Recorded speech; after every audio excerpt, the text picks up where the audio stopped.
So when we have areas that are closer together, it's darker, and when we have areas with less concentrated dots, it's lighter. So dots aren't, or stippling is, luckily, is not the only way that we control lights and darks, because as you can imagine, it takes a really long time to stipple a piece that's this large and this detailed. So there's a couple different ways that we can do this, and today we're going to use the example of a pine cone to kind of look at texture and look at how to make lights and darks with a pen. So I've printed out some different pictures of pine cones, or we can go look for pine cones, but I'm not really sure if we have pine cones of good quality this part of the world at this time. So, not a bad idea. I'd probably buy a few of them.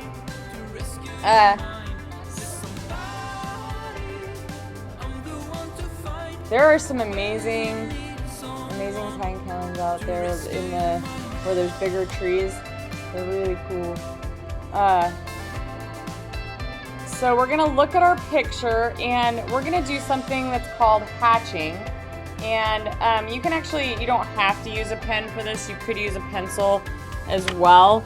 But what I want you guys to do, I have a couple different kinds of pens that you can try. I have a Sharpie fine tip marker. The disadvantage of this, I'm not sure I would recommend it, is that they bleed pretty bad, which means that, well, you guys know what that means. If you stop for a minute, it kind of like spreads out on the paper, and then you have this really not always attractive spot. They're also really hard to open right now. Gosh, that's wrong with me. All right, so I also have these. These are micron pens, and they're super expensive, but they're really cool. Each one has a number on the top, and that number is almost like a gauge. It tells you how thick or thin the point is. You never want to press hard with these because those little bitty points will just bend and snap off. But they don't bleed, which is super nice. I do ask that you put them back in that mug when you're done with them. They're about, I think, did I say how much they were? They're like over $3 a piece for these things. You can get them at Beeman's. But the smaller ones you can use for more concentrated dots. But the nice thing about these is they don't, I already said, they don't bleed. And there's different sizes, so you have a way to control your thickness. So cross-hatching is just lines that go back and forth, so you can see where the density increases, the value increases. So a lot of times what I have my classes do is make a value scale at the top. So just like we made our complementary colors, make about 5 different values at the top of your paper of cross-hatching. And challenge yourself to get those lines to look different, not to necessarily be lots and lots of lines, but have them be definite different values. The other kind of pen I like to use is just the kind that you find in your doctor's office. And the main disadvantage with these is that they smear before they dry, but I like that they don't bleed. My favorite kind are the kind that the school has. They are those RSVP ones. Yeah, these ones, the fine tip.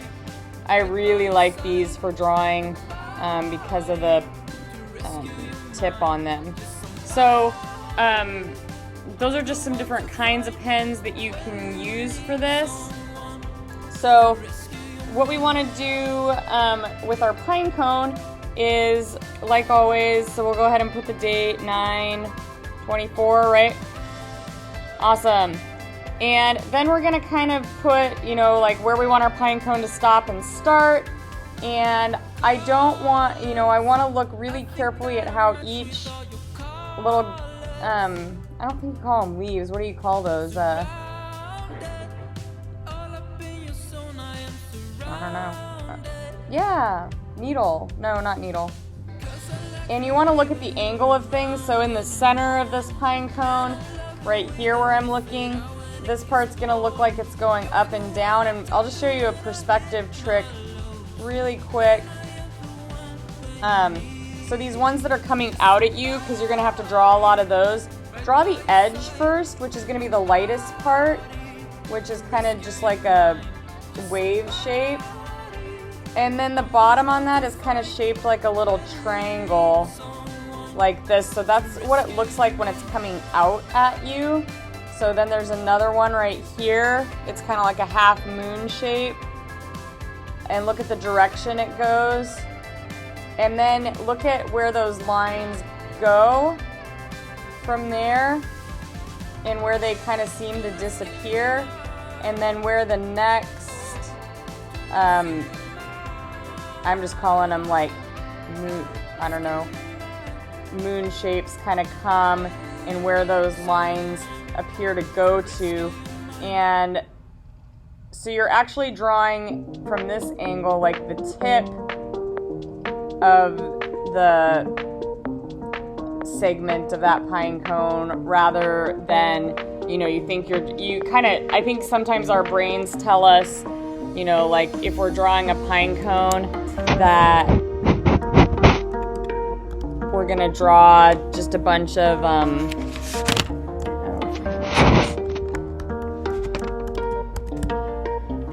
like we're gonna draw a pine cone and it's gonna look like this, and we're just gonna make a bunch of lines like this, right? And like, okay, there's my pine cone, but we're actually drawing it does look like a pineapple, not a pine cone. So I want to be drawing like the tips of the pine cone. I want to be drawing what I see, not what I think that I see, and that's when our drawings are going to start to look more realistic. So once I get quite a bit of this pine cone kind of in here, I'm going to notice that in this picture, like I can't see my lines much in here, and that's because the value is super dark. So those are going to be the areas where I come in, and my cross hatching is going to be more dense. Now up here at the top, you guys can see that where there's this first little half moon guy, that's going to be lighter because it has a highlight on it. And same with this little triangular guy, that's going to have a highlight. It's going to be darker towards here.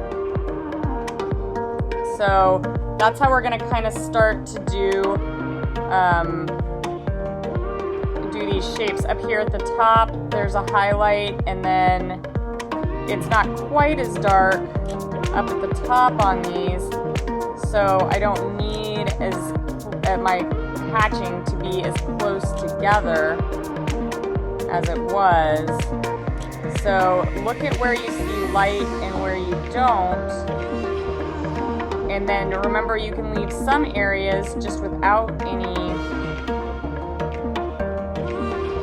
value, and those are going to be your lightest, brightest areas. So this one might take a little while, but the end result is going to be really cool. So just stick with it and really study that drawing and look, you know, like right in here, you guys probably can't see, but it's a little bit darker on the bottom half of that area than on the top part. So it's going to be really dense here, and then pretty dense here, but not as dense. And then there's going to be a lot of contrast between these areas and the areas around them that are really dark. So we're just going to kind of keep working that and looking for, you know, you can see the darkest areas are in here and the lightest areas are down towards the bottom. And each of these images is going to look a little bit different.